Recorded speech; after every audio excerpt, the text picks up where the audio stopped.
BMW seria 3, modelul 320D X-Drive, care se prezintă într-o stare extraordinară. Avem faruri cu daylight pe LED, cu xenon, jante de aliaj cu cauciucuri de iarnă în stare foarte bună. Pe exterior mașina se prezintă într-o stare bună. Cum v-am spus, modelul 320D X-Drive, toba curată, jantele de aliaj. La interior avem piele într-o stare impecabilă.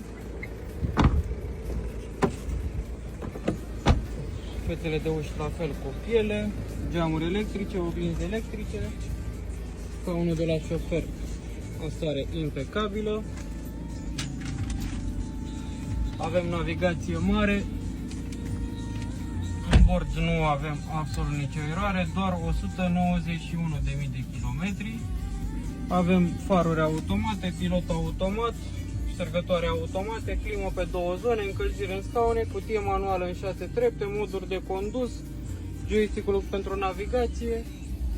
Mașina este într-o stare foarte bună.